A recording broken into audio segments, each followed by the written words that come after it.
Jubilation, U.S.A. by G.L. Vandenburg. You've heard, I'm sure, about the two Martians who went into a bar, saw a jukebox flashing and glittering, and said to it, "What's a nice girl like you doing in a joint like this?" Well, here's one about two Capellans and a slot machine. Toril pointed the small crypterpreter toward the wooden horseshoe-shaped sign. The sign's legend was carved in bright yellow letters. Sartan, Toril's companion, watched up and down the open highway for signs of life. In seconds, the small cylindrical mechanism completed the translation. The sign said, "Jubilation, U.S.A., the doggonest cheeriest little town in America." The two aliens smiled at each other. Unaccustomed to oral conversation, they exchanged thoughts. The crypterpreter worked incredibly fast. The language is quite simple. It would seem safe to proceed. The sign indicates friendliness, thought Toril, the older of the two Capellans. "Very well, brother," replied Sartan, "though I still worry for the safety of the ship." "Sartan, our instruments tell us that anyone who discovers the ship," Toril explained, a trifle impatient, "will show a remarkable degree of curiosity before they display any hostility." Sartan agreed to dismiss his worries, and the two aliens began to walk along the barren highway. Before them, at a great distance, they could see a cluster of small frame buildings. When they had walked 100 feet or more, they encountered another sign. "Jubilation, U.S.A. Welcome, stranger. See America first and begin with jubilation." And several 100 feet further, two more signs. "The Rotary Club of Jubilation welcomes and extends the warm hand of friendship to you. You are now entering paradise, brother." "Howdy, stranger.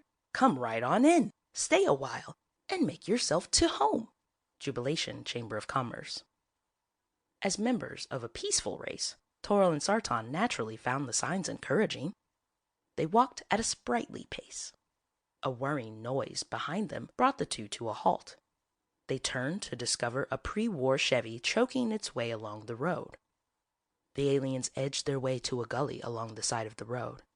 They were confident of a friendly reception, but in the event their calculations had been wrong, they poised themselves to make a break in the direction of their ship. The ancient Chevy sputtered by. The driver was almost as ancient as the car, a bearded fellow with a stogie stuck between his teeth and a crushed hat on his head. The driver slowed down when he saw the aliens. "Howdy, strangers," he yelled cheerily. "Say, ain't you fellers a mite warm in them coveralls?" He cackled merrily, put his foot to the floor, and sped on by. Sartan looked at his companion. "I am sorry. I should not have doubted you. Brother, you were right. These people will welcome our visit. They seem very cordial." "Good, Sartan. Let us continue." 100 yards further, they were confronted by still another brace of signs. They stopped once more. "City limits," gambling aloud. "Jubilation, where troubles never come due, 'cause the good Lord takes a likin' to you." "Where gloom and doom are outlawed, and there's never any sadness. Where a smile lights up the midnight sky and gives off only gladness." Gambling aloud. The second sign was another in the shape of a horseshoe. "Beyond this point, you have 4,372 friends you never had before." Gambling aloud. Suddenly, Toril stopped and played with several switches and dials on the crypterpreter. "What is wrong, brother?" asked the puzzled Sartan. "I received no direct translation for the term gambling." "What is the closest term the machine gives?" "Fraternizing." Sartan laughed. "Now it is you who fret, Toril. According to the signpost legends, fraternizing would seem to be accurate." A steady rolling sound of passionless one-armed bandits drowned out all other noise in Oki's Oasis bar. As a result, Toril and Sartan drew little attention when they entered. Except for their blue metallic spacesuits, they looked like and were ordinary humans. They proceeded rather timidly toward the bar. Oki, the proprietor, was on duty readying the place for the night shift. Toril held up his hand. The crypterpreter had already informed him that oral conversation was the manner of communication on the strange planet. Such conversation had long ago been abandoned on the planet Capella, but learned men such as Toril and Sartan were familiar with how it was done, though when they spoke they sometimes had to halt between syllables. "Howdy!" Toril flashed a wide grin at the barkeep. "Just hold your horses there, mister," was Oki's sharp reply. "You ain't the only snake in this desert. There's 4 customers ahead of you." Sartan transmitted an admonishing thought to his companion. "Toril, you should have noticed that the man was busy. He has only 2 hands." "Forgive me, brother. I was blinded by my own excitement." The 2 Capellans waited and were soon attracted by the silver-handled machines that seemed to have most of the customers fascinated. Sartan wandered over to where a small crowd of men was gathered around a single machine. A huge man, raw-boned and crimson-faced, wearing surplus army suntans, was operating the machine. The big man dropped a large coin into a slot. He gave the silver handle a vicious snap. It made a discordant, bone-crushing sound. 3 little wheels, visible under glass, spun dizzily. Anxious, screwed-up faces looked on as the first little wheel stopped. Bellfruit. A collective gasp came from the small crowd. The second little wheel stopped. Bellfruit. Another gasp. Sartan touched the arm of the man operating the gambling device. "I beg your pardon, but could you please tell me?" The big man wheeled around like a bear aroused from hibernation. "Hands off, mister! You trying to jinx me?" The third little wheel stopped. Lemon. The crowd groaned. The big man turned on Sartan again, a wild and furious look in his eye. "You jinxed me! Damn you, I oughta bust you one right in the snout." "My humble apologies, sir," the bewildered Sartan began. "I'll give you your humble apologies right back with my fist," roared the gambler. Toril quickly made his way through the small crowd, which by now was itching to witness a fight. "Excuse me, sir, but my friend did not realize—" "The hell he didn't!" the gambler fumed. "He was trying to jinx me, by God, and I'm gonna teach him to keep his paws—" Okay, you guys, break it up." It was Oki, massive and mean-looking, using his barrel belly to push his way through to the 2 aliens and the unlucky gambler. "What's going on here, Smokey?" he inquired of the gambler. "Oki, I had a jackpot working when this dumb jerk here ups and grabs my arm." Toril interrupted with, "My friend is sorry for what he did, sir." Oki stabbed a cigar into his mouth. "Who are you guys, anyhow? Where'd you dig up them crazy coveralls?" "Sure a queer way to dress in this heat," spoke a voice from the crowd. This was the moment of pride that Toril and Sartan had looked forward to. They both grinned confident grins. "We have come to you from Capella," he said with some exultation. Oki's face went blank. "Capella? Where the hell is that?" "Sounds like one of them damn hick towns in California," said Smokey, the gambler. Toril, somewhat deflated, but by no means defeated, hastened to elucidate. "Capella is located in the constellation which you call Auriga." "Anybody know what the hell he's talking about?" asked the annoyed saloon keeper. Toril and Sartan exchanged troubled glances.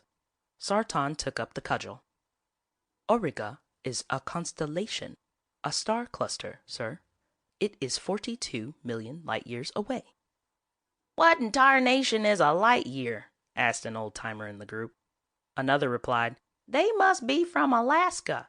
They got light years up there. Sometimes stays light the whole confounded year round." "That must be it," agreed Oki. "And that's why they're wearing them crazy suits." The saloon keeper unloosed a grim laugh. "You can take them Arctic pajamas off now, boys. Weather's kind of warm in these parts." "Hey, fellas," a voice shot out.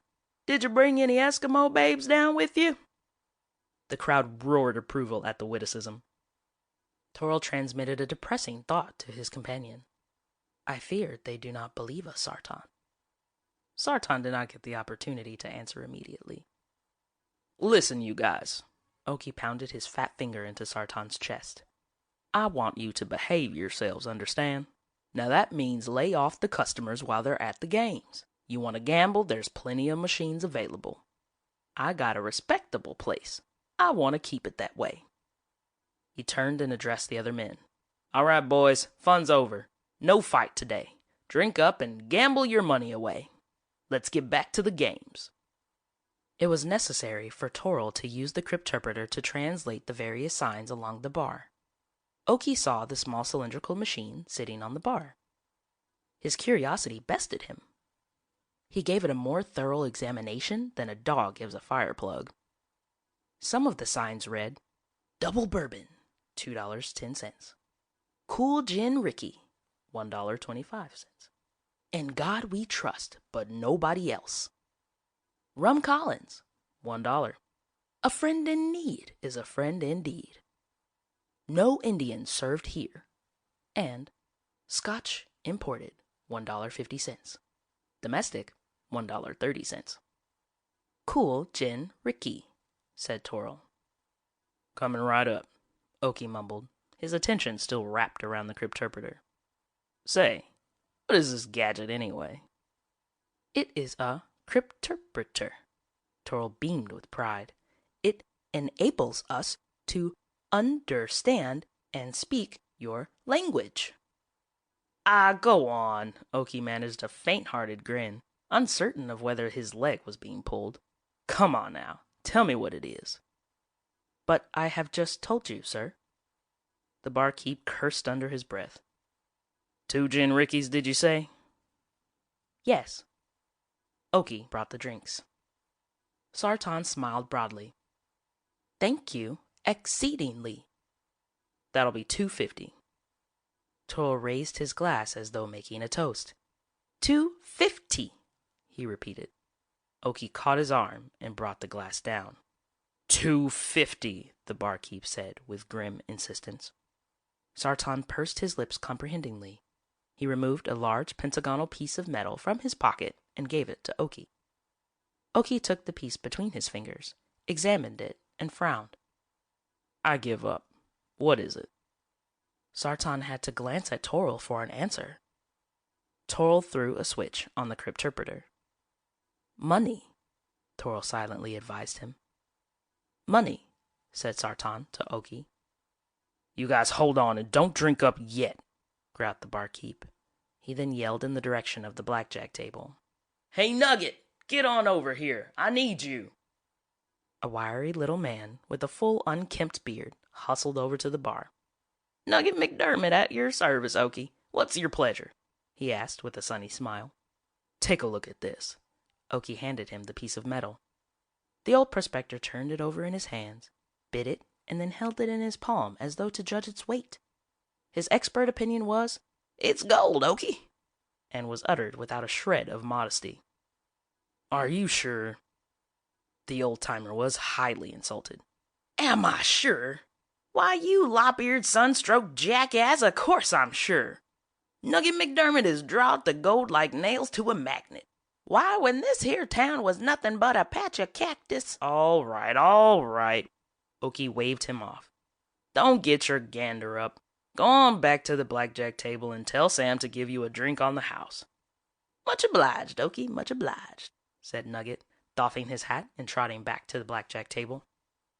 The barkeep's face was pure sunshine when he turned to the aliens again. Gentlemen, with this kind of a substitute, you don't need money in my place. Drink up. Thank you exceedingly, said Sartan. Oki arbitrarily judged the gold piece to be worth $10. The management invites you to try your luck, gentlemen. Go on, give it a whirl. Toril and Sartan wore blank expressions as Oki slapped $7.50 change on the bar. 4 silver dollars, 4 half-dollars, and 6 quarters. Don't be bashful, gentlemen. Oki's machines are friendly to one and all, said the barkeep. Toril removed the change and gave his companion 2 silver dollars, 2 half-dollars, and 3 quarters. What is the purpose of the machines? Thought Sartan as they approached the one-armed bandits. I suppose that is what the one called Oki wishes us to learn. Perhaps it is some type of registration machine. It is doubtful. The gentleman you disturbed has been at the same machine since we arrived. Sartan gripped the handle of a vacant machine. Do you think it might be a kind of intelligence test? In lieu of an answer, Toril focused his attention on a small card above the machine which gave the winning combinations. There is that term again. What term? Gambling. Toril pointed to a line on the card warning minors not to gamble. A look of perplexity fell upon his face. I am no longer sure the term has anything to do with fraternizing, he observed mentally. Let us find out. Sartan placed a quarter in the coin slot. The 3 little wheels went spinning. Cherry, lemon, lemon. Nothing. Toril and Sartan looked at each other, their faces blanker than ever. Try it again. Sartan disposed of another quarter. They waited. Lemon, plum, plum. Nothing. Toril inspected the machine from every angle, like a man on the outside trying to figure a way in. Let me try it. He put a quarter in the slot. 3 lemons. It isn't very interesting, is it? Thought Sartan. Why don't we try the larger pieces? A splendid idea, brother. The larger coins did not fit. Toril proceeded to report this sad state of affairs to Oki and was amazed when, for the 8 large coins, Oki rewarded him with 24 smaller ones. He went back to his companion at the one-armed bandit. They then dropped 20 consecutive quarters into the appropriately named machine without getting so much as a single quarter in return. It is puzzling, is it not, brother? Yes, Sartan. From all indications, it would seem to be a machine totally without purpose. It does consume money. But why would one build a machine whose sole purpose is to consume money? Sartan gave it some hard thought. I don't know. Remarkable, Toril concluded. But nothing is done without a purpose. Obviously, we found something that is. No, I do not believe that. Let me have the electroanalyzer. The aliens were so engrossed in their problem as to be unaware that Oki and 2 men at the bar were casting suspicious eyes on them. Sartan fished around in his pocket and produced a small object in the shape of an irregular triangle. Toril took the electroanalyzer from him, removed the cover, and moved his finger around inside. He replaced the cover and slapped the electroanalyzer against the side of the one-armed bandit. When he took his hand away, the small object stuck to the machine like a leech. Oki scratched his head and addressed one of the 2 men at the bar. What the hell you suppose they're doing, Sam? What's that gadget for? Search me, replied Sam, a well-dressed, stoop-shouldered gent. But if you want my opinion, it doesn't look legal. Hey, Nugget! Yelled the barkeep. Again, the little old prospector hustled himself over to the bar. Nugget McDermott at your service. What'll it be, Oki? Go on over and get the sheriff. Tell him there's 2 queer characters here trying to jimmy one of my machines in broad daylight. The old man's feet picked up sawdust as he scampered out the door. Oki kept his attention riveted to the 2 aliens. Toril was busy adjusting the electroanalyzer to the best possible position. What if it does not respond to this machine? Sartan wanted to know. I do not think the machine contains any type of metal with which we are unfamiliar. We will have a reading in 1 minute. The aliens took a step backward and waited. A sudden noise, like that of a television tube exploding, jolted everyone in the room, including Toril and Sartan. The blackjack table emptied. Gamblers left their machines. A semicircle of the curious formed around the 2 aliens. Oki lit out from behind the bar and elbowed his way through the crowd. The aliens' concentration was unbroken by the attention they had aroused. With all the single-mindedness of religious fanatics, they continued to observe the strange mechanical device. Oki was dumbfounded to find the machine still in one piece, and doubly dumbfounded to discover it was behaving in the most unconventional manner. It was emitting a low, steady gurgling sound, and an occasional sputter or burp. The legs of the machine seemed unsteady. Its body shifted back and forth in herky-jerky motions like an old-fashioned washing machine. The 3 little bell-fruit wheels were spinning at the speed of an airplane propeller. Oki thought they might never stop again. "What the hell are you crazy galoots doing to my machine?" he bellowed. Before the aliens could answer, there was another explosive sound, causing the crowd to jump back several steps.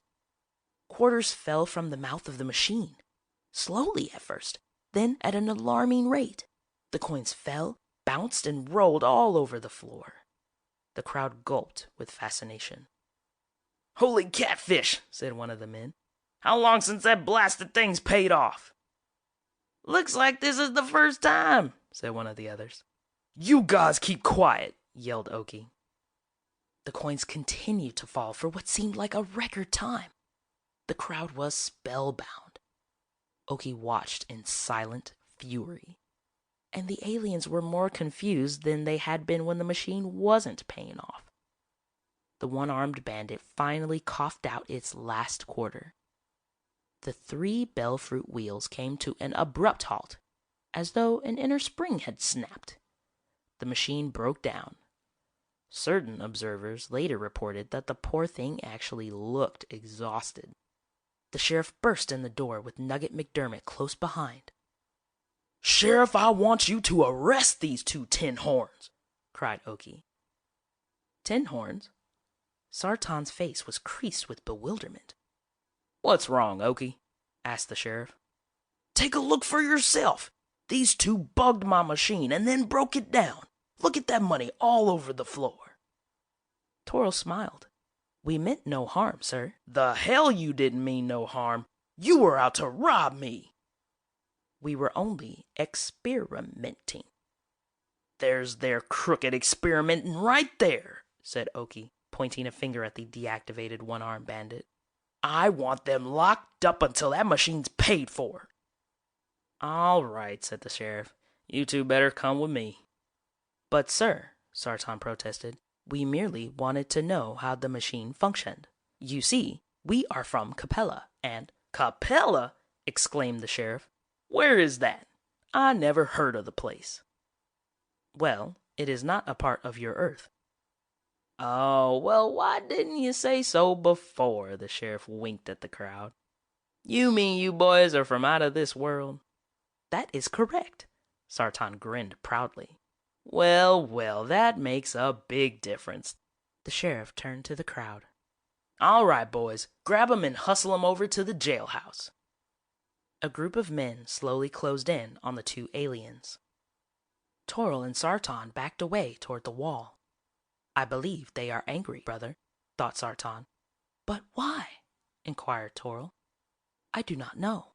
Do you suppose the machine represented some form of religious deity?" "Exceedingly possible," Toril answered. As the men came closer, Oki yelled, "Just get them 2 crackpots! I'll plug the first man that touches that money." The men were diverted by Oki's warning. They didn't notice, until it was almost too late, that the 2 strangers were halfway out the door. "Get after them!" the sheriff bellowed. The aliens ran as though their lives were at stake, which was true, following the same route they had taken into town. The crowd followed them as far as the edge of town. From there, they hurled rocks. Toril and Sartan continued to run at breakneck speed, praying they would reach the safety of the ship. Once they looked behind them and saw that the crowd of angry men had given up the chase.